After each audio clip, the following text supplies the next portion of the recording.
Today, we're going to replace the E46 Sleetwagon's BMW M54 engine pulleys and cooling system parts to make sure that it runs well. We have a new AC belt and tensioner, a new alternator and power steering belt, tensioner, pulleys.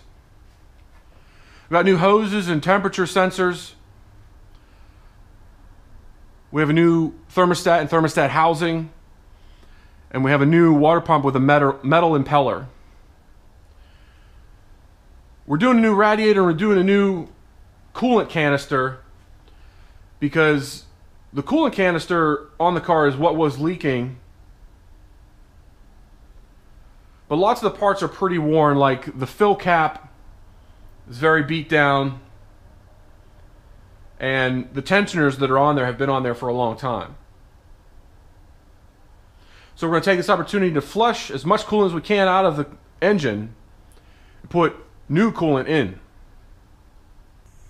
You may have noticed in some of the earlier videos we had a pan under the radiator.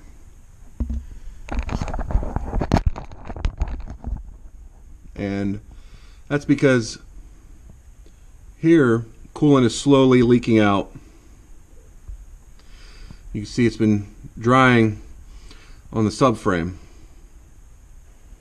As far as I can tell, the real issue is up here. Somewhere at the top of the coolant reservoir, there's a leak. And you can see the coolant has been dripping there as well when driving and then drying on the air box. And you can see some dried on the coolant box as well. So we'll replace all these parts so we know we won't be leaking anymore. Let's get this draining.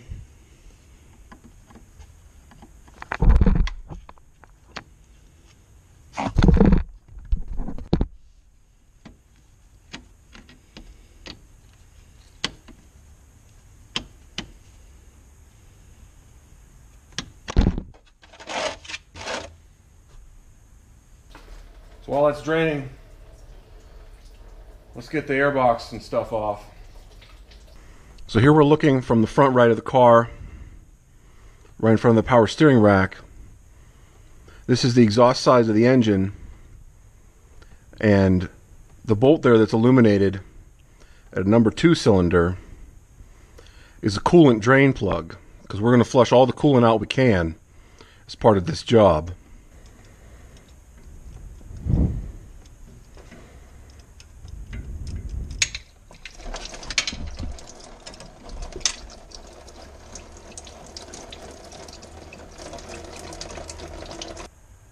All the fluid that's going to come out has come out. So let's get this plug back in here so that we don't forget. To get this part of the intake off, there's just these 3 plastic rivets. To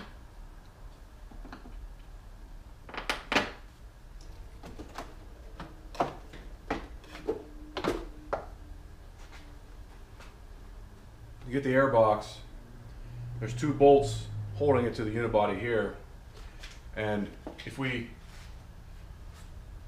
undo the clamps on the back side leading to the throttle body,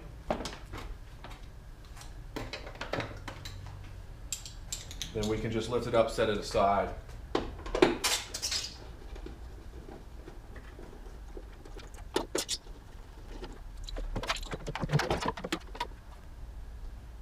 To get the fan shroud off and to be able to get the hoses off, this is an automatic, so it has a clutch fan on the end of the water pump.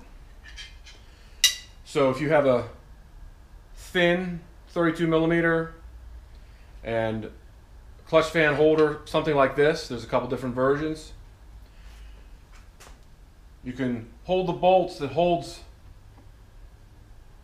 the water pump pulley on there and free the clutch fan nut. It's a left-hand thread, so this way is going to be loosening it, and then you can just spin it off once you have it broken free.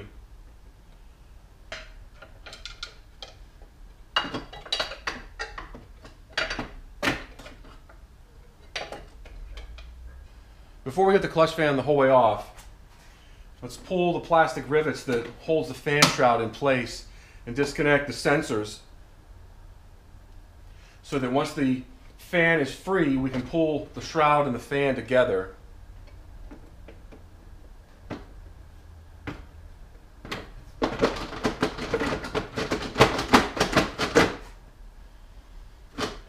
we know the shroud is loose now. The fan is all the way off, and now they can just come out together like that. Because this is an automatic, it has a automatic transmission fluid cooler. If you disconnect the lines, you're going to get ATF. You have to clear out, and you're going to have to top up the fluid. However, this, if you pull up on this clip, this will make it let go from the bracket here, and then it can just hang down.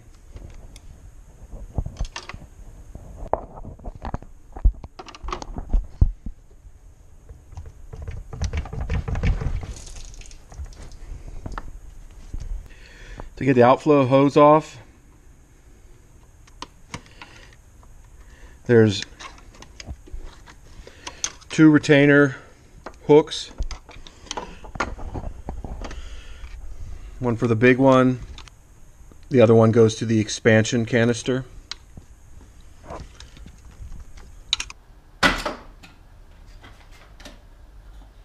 So you have to get it past the ridge and it'll be free.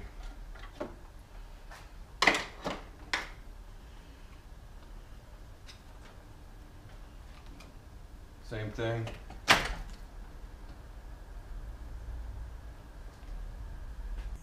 To get the expansion tank off, there's similar clips. So once they're pulled back from the 2 connections, you should be able to pull the expansion tank out. There's also the heater line for the expansion tank. So we pulled up with just enough force to get the expansion tank free of the bracket. So I'm going to turn it to the side. I want to get the level sensor plug off. So you have to make the tablet go on this side, and then you can get that sensor plug off. To finish getting this free so we can get it off the car, there's the lower heater core connector with the same ring, and the inlet. We'll take the inlet sensor off, and we'll pull that guy off.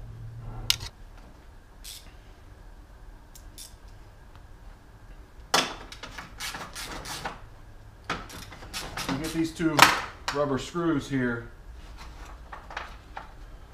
You should be able to duct the radiator out.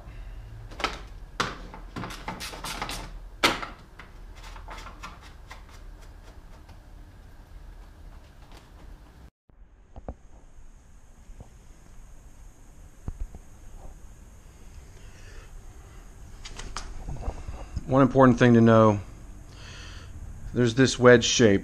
That's what holds the left side radiator in there. There's this screw here, T25 torque screw, that holds the top of the radiator to the plastic here. This plastic and the power steering cooler and the AC cooler, this stays in the car unless this is something you need to fix. But it'll all try to pull out together unless you take this screw out. You take that screw out, then you can just pull the left side, pull the right side radiator first, pull this side of the radiator up and out. The radiator that I got is for manual or automatic transmission. So we need to salvage the automatic transmission fluid cycler. To do that, there's two plastic Torx screws here and here.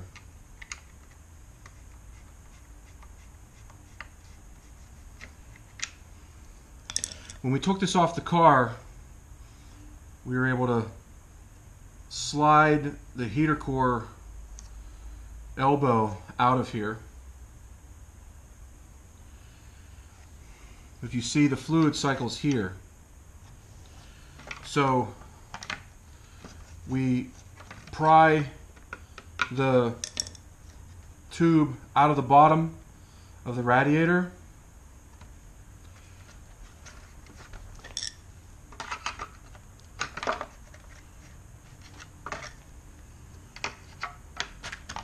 And now I can pick it up a little bit and it will slide up off the radiator. We'll clean this up and reuse it. To convert the radiator from manual transmission to automatic, we need to take this shorter drain insert out of the drain corner and put this longer one in.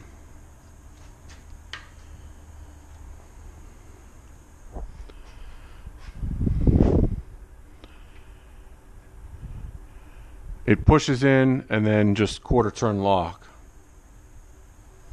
We need this longer one in there so the automatic transmission cooler can cycle coolant. To get the AC belt off,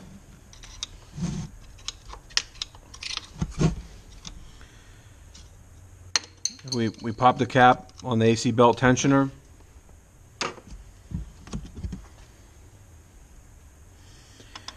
Then get a T50 bit in there and if we turn down like this, there's less tension.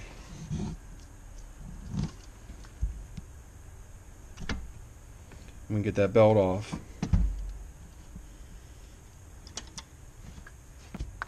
There's two bolts holding the AC tensioner in. The top one, we need to move the tensioner pulley out of the way to get at this bolt.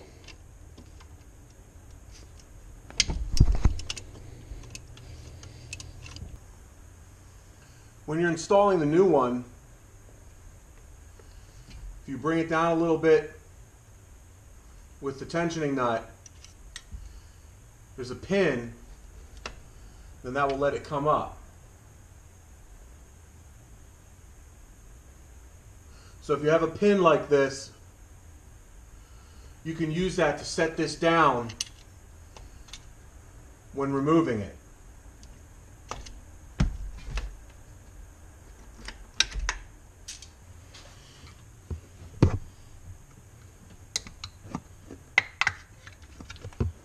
The alternator and power steering belt tensioner is pretty similar.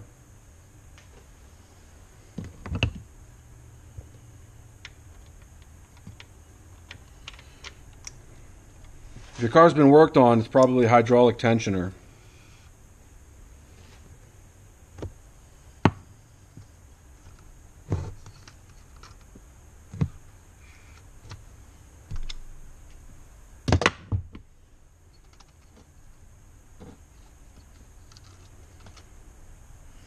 Should make sure you take note of how the belt runs so you can put the new one back on the same way.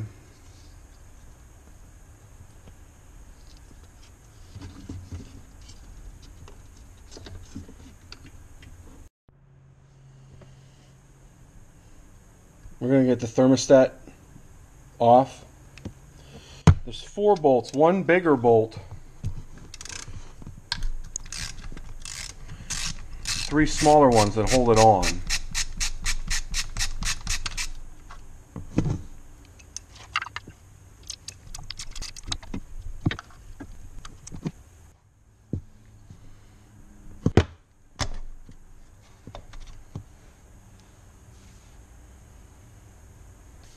We cleaned up the face where the thermostat installs, where the gasket seals.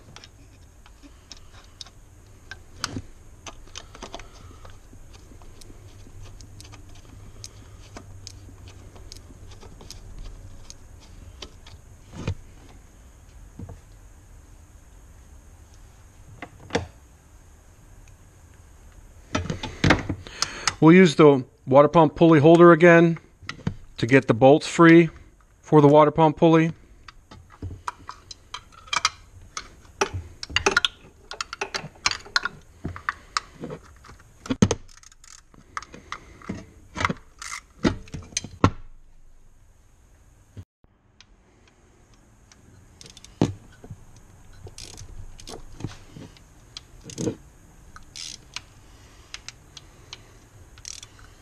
There's 4 nuts that hold the water pump in here.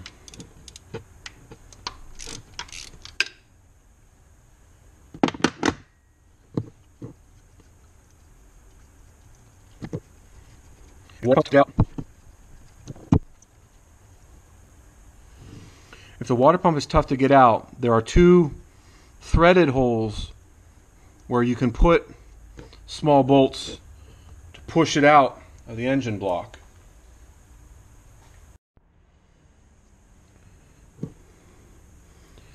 To push the water pump out of the block, put these 2 small bolts in the threaded holes.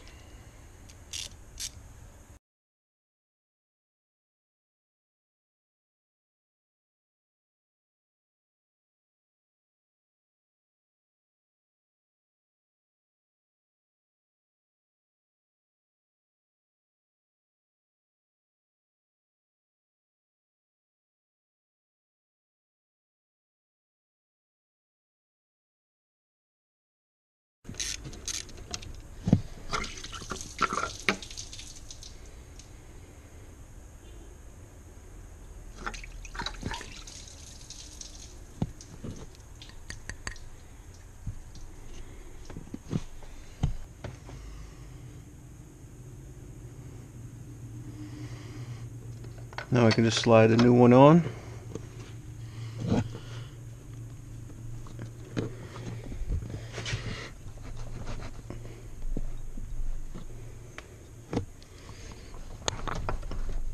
There it goes. Want to make sure we push in straight so that the O-ring is in there. To get the hydraulic tensioner assembly off, we need to take pulley wheels off.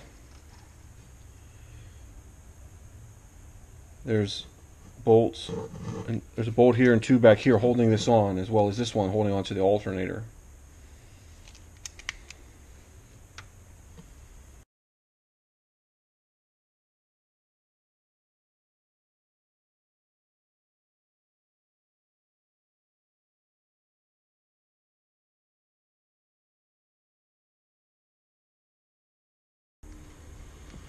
You want to take note of how this goes together.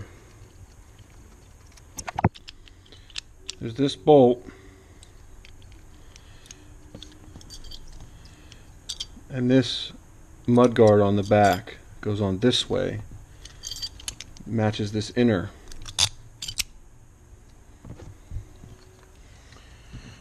There's 2 more bolts on the bottom. One of them is for the tensioner arm, the bottom part.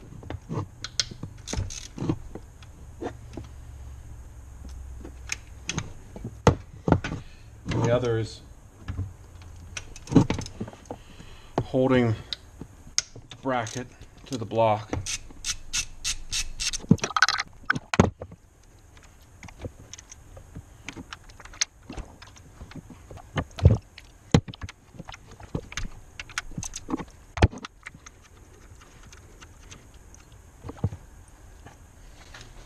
This is the one that goes through the arm, the bottommost part of the bracket, and this one just holds the bracket to the block.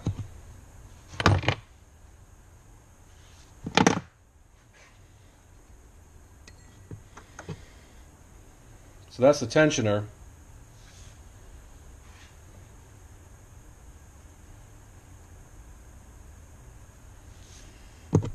Since we're doing the idler pulley as well, I'm going to take the idler pulley off and then put the new tensioner on.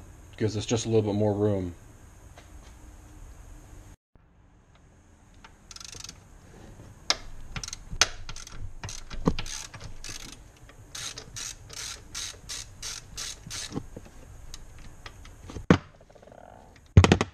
You take note of where this position is.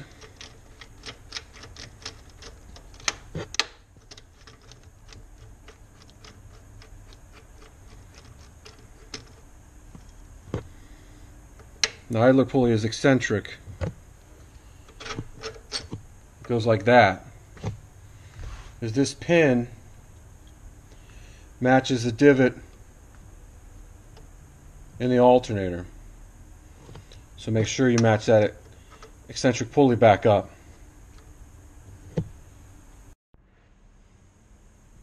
We're putting a new hydraulic tensioner arm on. If we do the pivot bolt first, that'll get us lined up for the rest.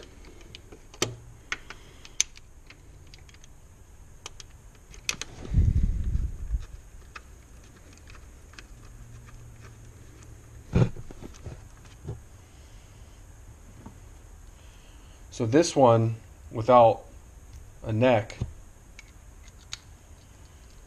with the wave washer, holds this bracket onto the block.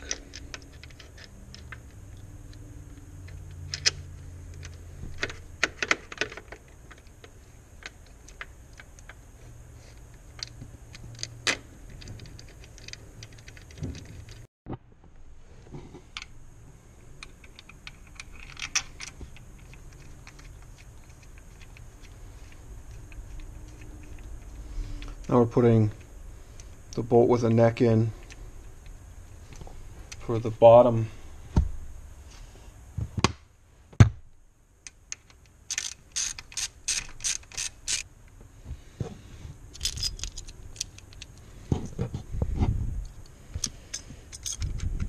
So we're going to put the tensioner's pulley on.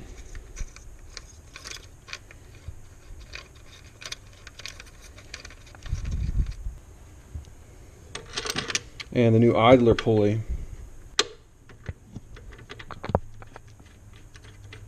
Make sure we are in the same eccentric position, the tab lined up.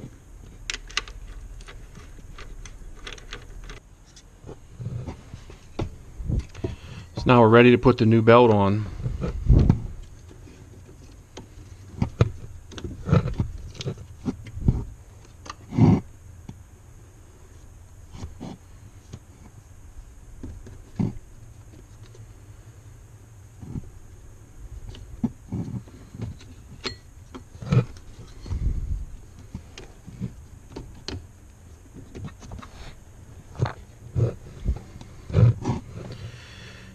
We'll make sure we're lined up on these pulleys.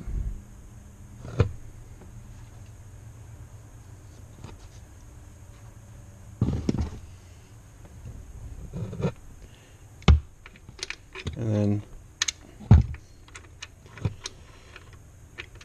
pull the hydraulic tensioner down.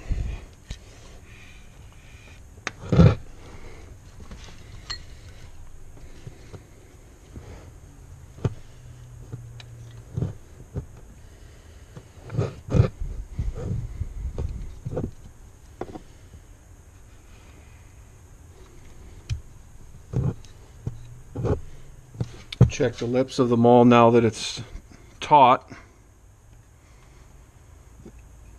Looking good.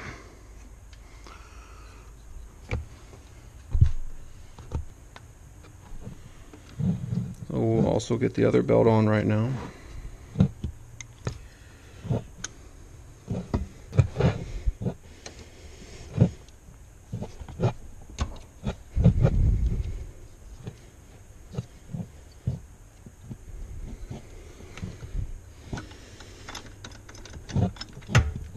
Make sure we're in all the V grooves.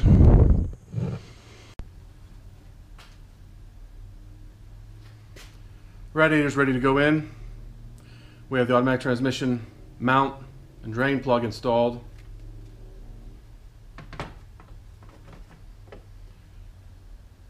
Took this connecting elbow off. It slides into the radiator like this. If you don't, there's not enough room to guide this in.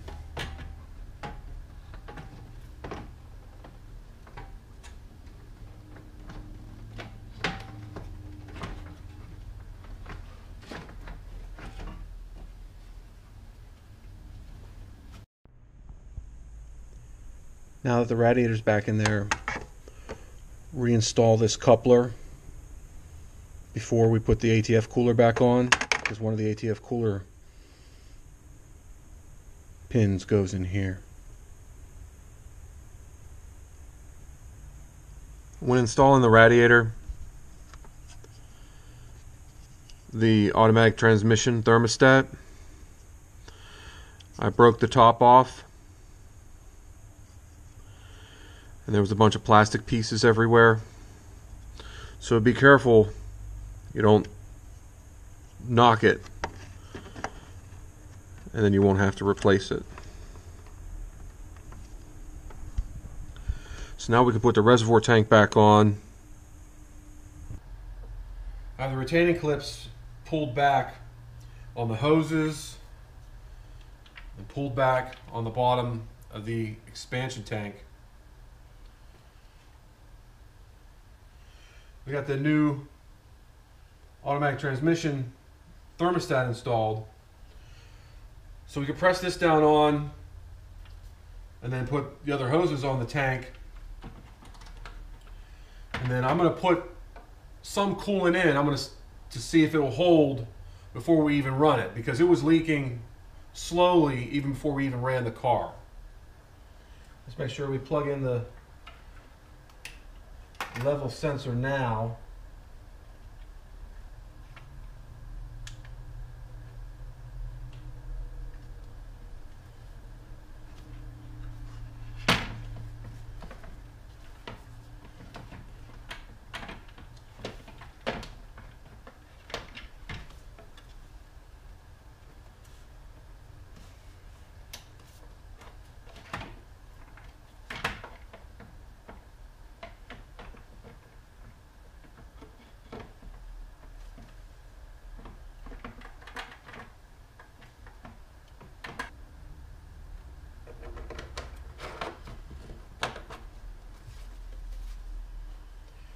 So we've put a gallon of mixed coolant slowly into the overflow canister and let it get absorbed by the engine. I'm not getting any drips at the lower joint where the expansion tank joins like I was before. So let's start the car and see if we get leaks. If there's going to be leaks, we should see them right away. If we don't, then I'm going to keep filling this up slowly until I start to see coolant come out of the bleeder screw at the return hose right here.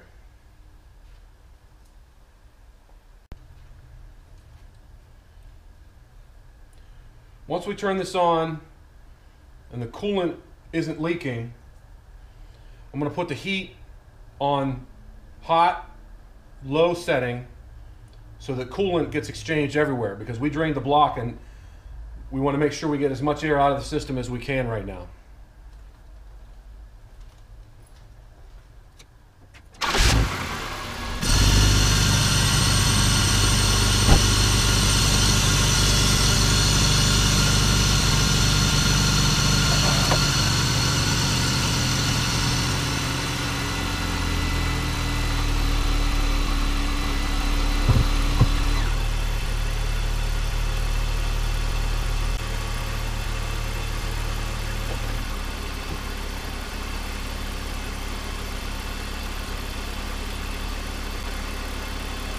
Coolant started coming out of the bleed screw.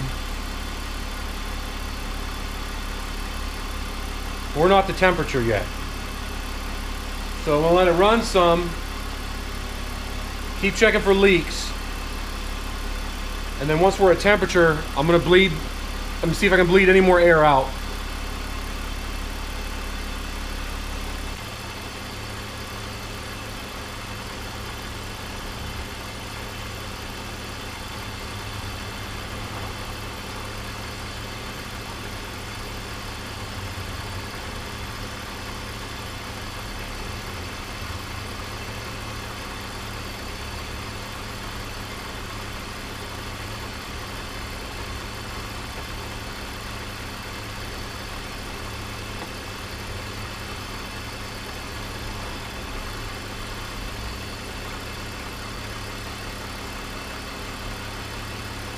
If you saw the coolant indicator, it went down as we let some air out. Some more coolant was allowed into the system. We're just about up at temperature. So I'm going to bleed it a little bit more, and as long as the level indicator isn't too low, then we'll put the cap on, we'll take it for a drive.